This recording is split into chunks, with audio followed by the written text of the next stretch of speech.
Let me tell you about a dream I had last night. A dream that reminded me how our past, our memories, and our friendships are intertwined, and how forgiveness can lighten even the heaviest burdens. Last night I was in a deep sleep when I suddenly saw my mother's face filled with a mix of fear and anger. Her eyes were wide, her voice trembling as she took the name of a boy from my below. He is going to kill you. He's telling everyone that the next time he finds you alone, he will not spare you. Her voice cracked as she went on. What have you done to him? Did you take something from him and never returned it?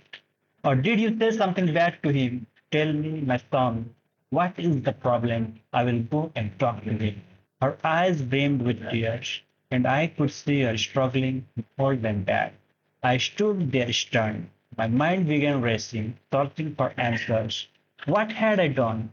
I tried to recall every moment, every conversation, but nothing came to me.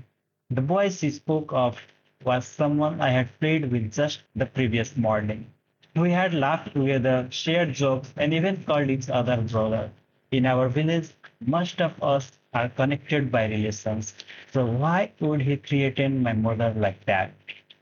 I dug deeper into my memory, reaching far back into my childhood, but I still found nothing. Finally, I decided I had to go to his house and ask him directly. But my mother stopped me, saying it wasn't the right time. A few hours later, I insisted again. She hesitated, but I went anyway. When I arrived, I found his parents questioning him in the same way. Why? What happened? I walked straight up to him, took his hand, and said softly, tell me, my brother, what is the problem? If I have done something wrong in the past that I can't remember, please tell me. Let's solve it right now. If you want to beat me, go ahead, beat me. Do whatever you want, but let's end this. We were about the same age, childhood friends, who had grown up playing in the village.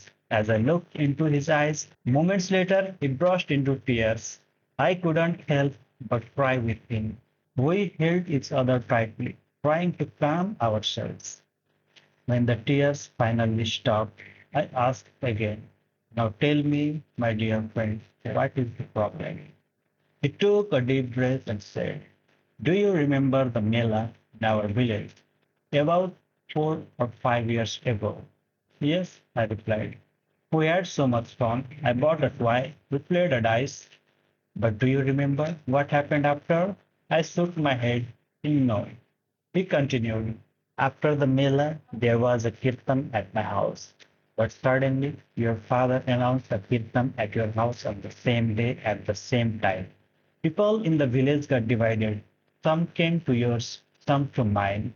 I even asked your father to change the timing, but he refused. And in our village, there's only one set of instruments to be played in kirtan, the harmonium and the dholak. I came to your house and asked you for the dholak, so we could continue our kirtan. He said, this morning, I don't know why, but the memory came rushing back and it filled me with anger. That's why I said those words to your mother.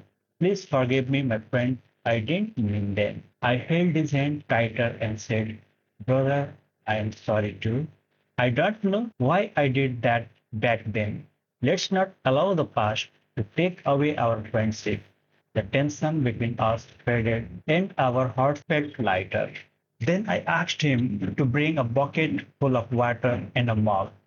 He brought them. I told him to pour one mug of water into the bucket, which was already full. As soon as he did, water spilled over the sides. I pointed to it and said, you see, my brother, you can't add extra water to a bucket that is already full.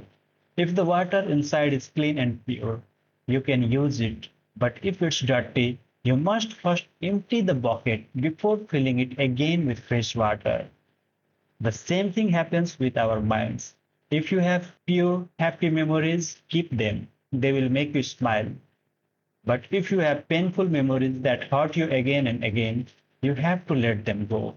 Clear them out so you can refill your heart with better, purer thoughts.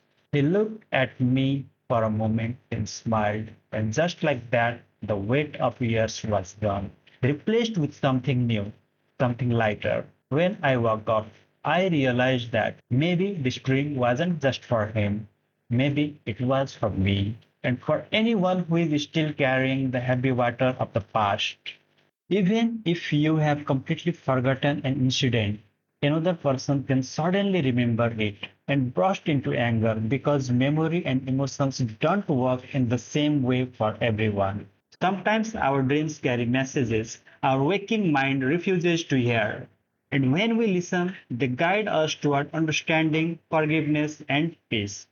The deepest messages often come in silence, and the truest healing begins when we dare to face them.